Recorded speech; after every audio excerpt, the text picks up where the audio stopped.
darkest to lightest. There's different ways of creating a masterpiece.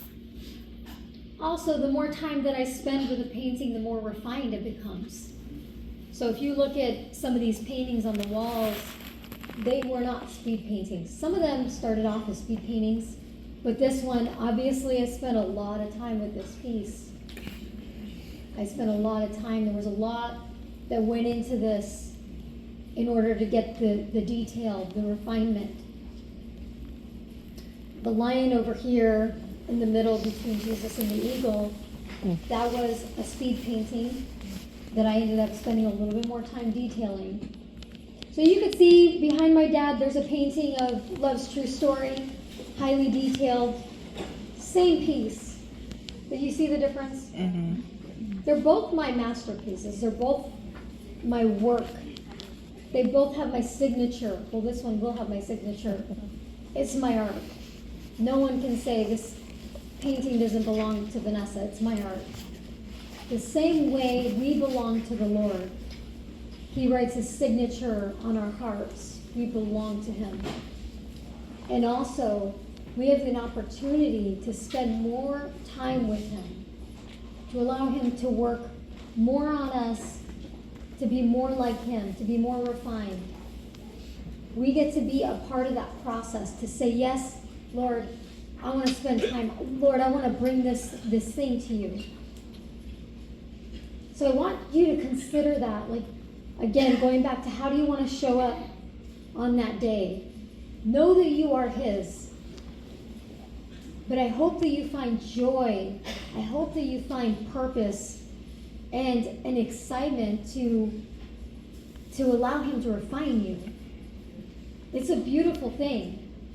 I remember one time I had been working and I kind of snapped at a coworker, and I wasn't really happy with how, and this was years ago, I wasn't happy with how I spoke, and I repented. I was like, Lord, forgive me. And then like an hour or two later, I repented again. I was like, Lord, forgive me. I'm so sorry. I just felt really bad. And the Lord spoke to me and he said, I don't need you to keep asking for forgiveness. He said, do you not, how do you say it? He said, do you not think I consider the soil from which you came? And at that moment, I saw these hands holding this little plant and these roots. And all of a sudden, I had an understanding of exactly what he meant. He was talking about my upbringing.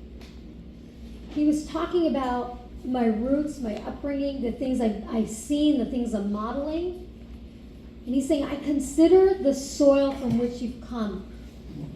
And he showed me that all these new little leaves that are on this plant were fruit from his relationship with me. And they might have been some small leaves, but he was showing me that he had so much joy in seeing growth in my life. He wasn't upset about the things that I was modeling, that I was still working through. He saw my entire life before him. He understood exactly where I've come from. Mm-hmm.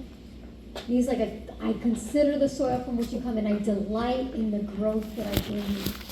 Every new growth was his. He claimed it. He's like, nope, I did that. Now, I love soil. I've brought it up multiple times.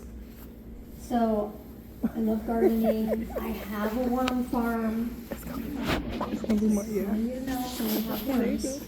That's my icebreaker. I'm Vanessa and I have worms.